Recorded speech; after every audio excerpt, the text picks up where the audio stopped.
Welcome to Fast Effect from ELD's Time Vault Games in Bellingham, Mass. We've got Grixis Control versus Bant Spirits. Mausoleum Wanderer coming out here for Tyler. We've already seen him on camera with this upsetting some more established legacy archetypes. He has essentially ported over modern spirits, and it gets some upgrades when you bring it to legacy. Sam on the other side playing a much more known deck here in Grixis Control. Noble Hierarch. Going to Exalted up that Mausoleum Wanderer who gets fatally pushed.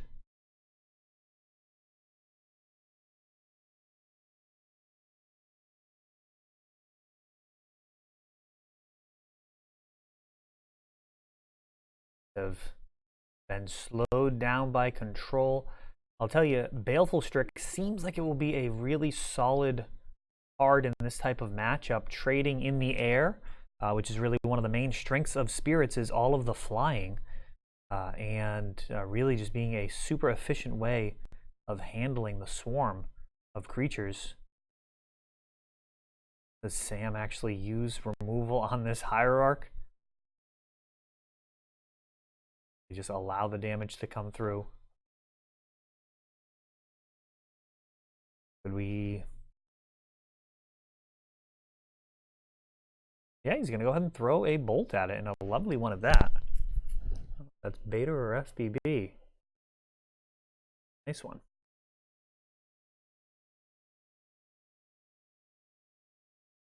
Island comes down.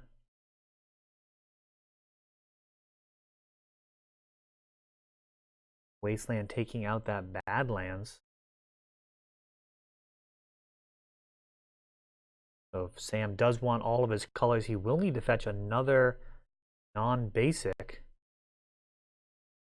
Going to be fine dealing with just black and blue right now in face of another Wasteland from Tyler. Snapcaster, Fatal Push incoming. And Sam just naturally drawing everything so far. Force of Will pitching Jace the Mind Sculptor. And man, really playing to the board here. Keeping it completely free of opposing creatures. And now Gurmag Angler coming down, leaving a Lightning Bolt, opting to pay an extra mana.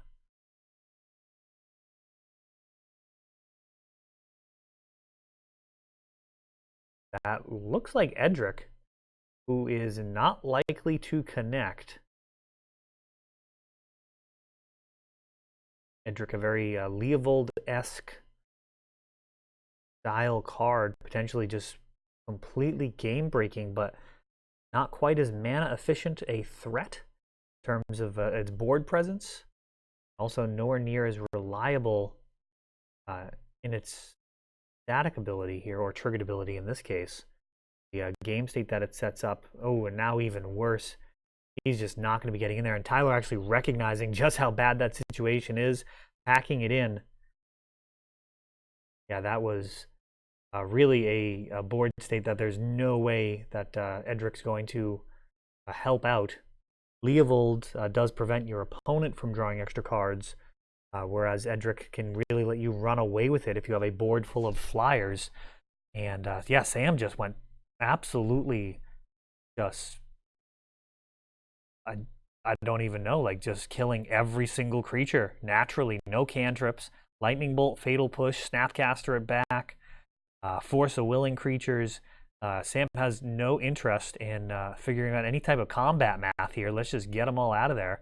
Up until the Edric, that just simply didn't matter based off of Snapcaster and Gurmag Angler. So yeah, that was fairly violent.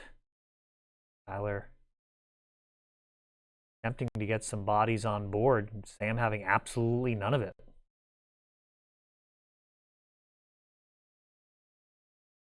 Grixis can be very good versus these creature decks if it can get going and its mana base holds up. And those are not the smallest ifs. Grixis's mana base, really, I would argue probably its biggest issue. The only other really, I think, non-nitpicky complaint I would have is perhaps the role of certain cards in certain matchups. Cards like Kolgan's Command and Baleful Strix, depending on the matchups, can actually be pretty abysmal cards. There are other matchups where they're just absolute game-breaking all-stars. Oh yeah, a Kolgan's Command can very much be not worth the 3 mana, depending on what you're playing against. I would argue that this would be a pretty good matchup for that card. Very grindy, creature-oriented, can really get 2-for-1 value out of it and push your Snapcasters even farther. Talking about value.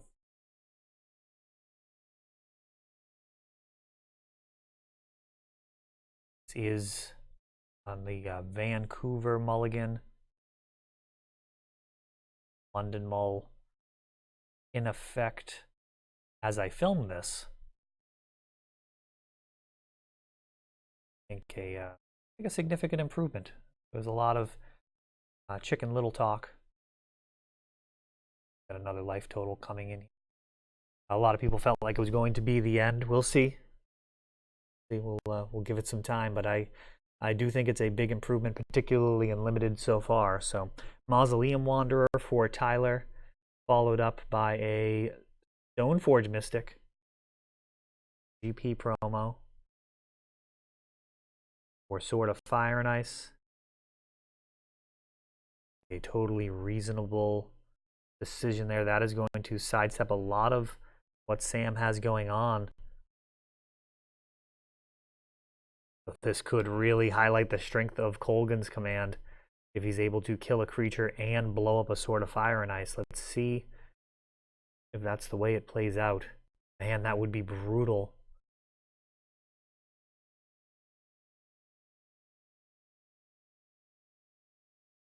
Underground Sea. Map showing Sam to be a bit light on mana. And Liliana's Triumph promo version. Sacking a creature.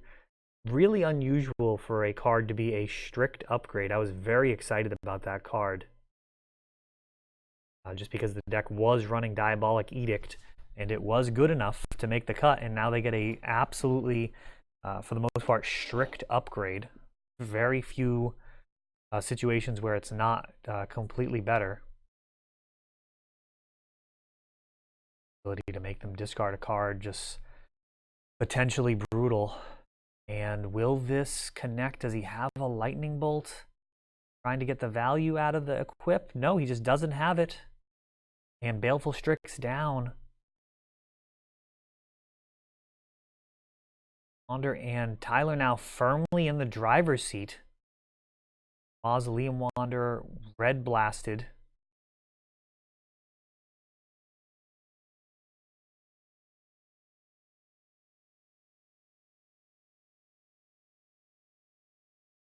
Ooh, Edict. Liliana's Triumph. Tyler, one creature to choose. A much more interesting game state now. Any creature that he draws a real potential threat, and that's a really big one. Oh, and that red blast on that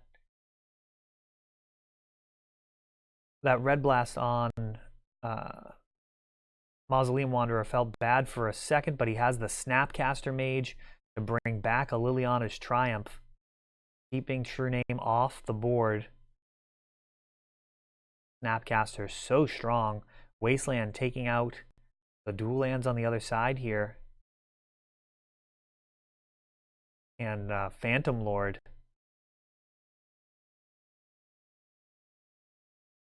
That's going to be outside of Kolgan Command.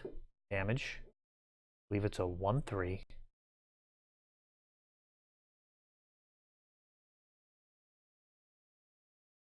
Double fetching. Now he can get all basics here with these fetch lands. Opting for a Badlands. Bloodstained Mire could have gotten a basic Mountain, assuming it's not in his hand. And Jace the Mind Sculptor, that gets Spell Quellered. There's a huge value swing right there. And once it's protected by this Sword of Fire and Ice, oof, that is rough. This is probably the best day in that spell queller's life right there. Stopping a key Jace the Mind Sculptor.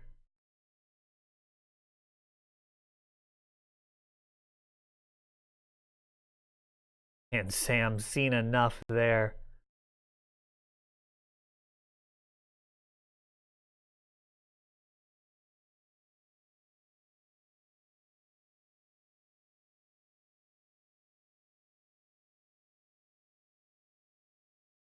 Heading to the sideboards.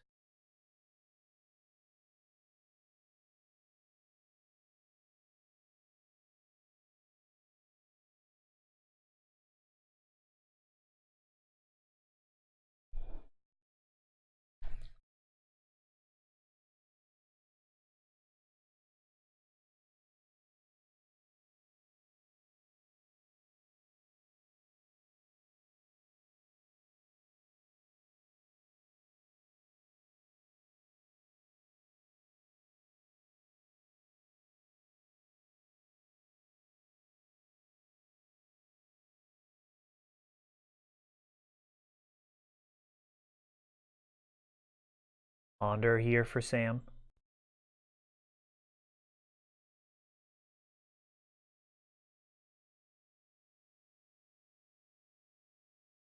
Basic island, so going into game 3. Sam really keeping all those creatures off the board.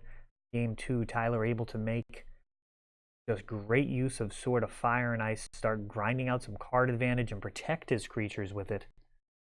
Baleful Strix coming down, looking to play defense.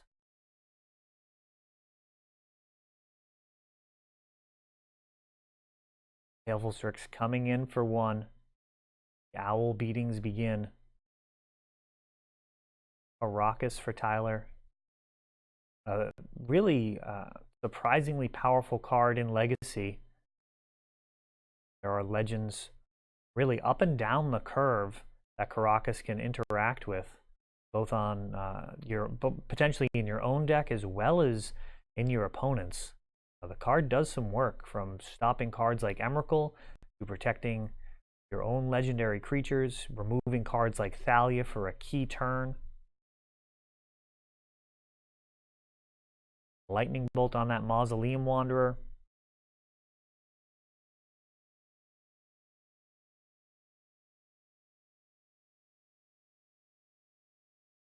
Swords to Plowshares on Baleful Strix. You kill mine, I'll kill yours, says Tyler. Untapping. And a 2-mana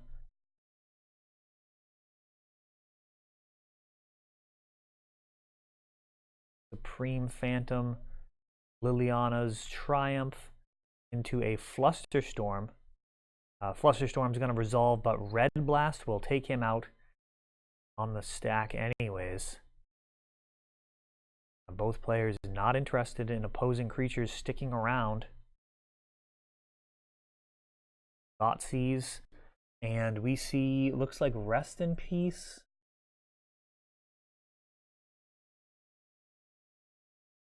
White card that I'm not quite sure what it is. I think it's a creature. That's all Sam needs to know. Let me know in the comments what that card was. Rest in Peace now coming down for Tyler, and I feel like that is perhaps one of the... Is that maybe a little bit of a turning point or, strategy point to consider in this matchup? Everything's so tight, so card for card, and I don't know that Rest in Peace actually worth the card slot in this matchup. Let me know what you think about it. It does a lot to stop Gurmag Anglers. It also really cuts down on the utility of Snapcaster Mage. Is that enough to merit a slot, given how much card selection Grixis has to be able to brainstorm away any affected cards and still have quality options? Yeah, that's probably the most interesting thing in this match so far, aside from that blowout Spell Queller on Jace the Mind Sculptor, but this is some food for thought. Let me know what you think about that. Is Rest in Peace good enough here, as Sam looks like he's going to start pulling away here on card advantage? Baleful Strix going to replace itself. Wasteland. Sam's mana base looking just fine here. 6 mana sources, 2 which are non-basic, and now Liliana, the Last Hope, Spell Pierce. That's going to get paid. Oh, and I don't enjoy that play at all. Just making him pay it feels to me like that card's being thrown right in the trash. Let's see if there's a really good reason for that. And no, Liliana sticks. And despite the fact that she doesn't have the ability to recur creatures, another splash damage from Rest in Peace, she's just going to be able to tick up and potentially just create a legion of zombies really quickly here. Spell Queller, that gets a hard cast Force of Will saying no thank you.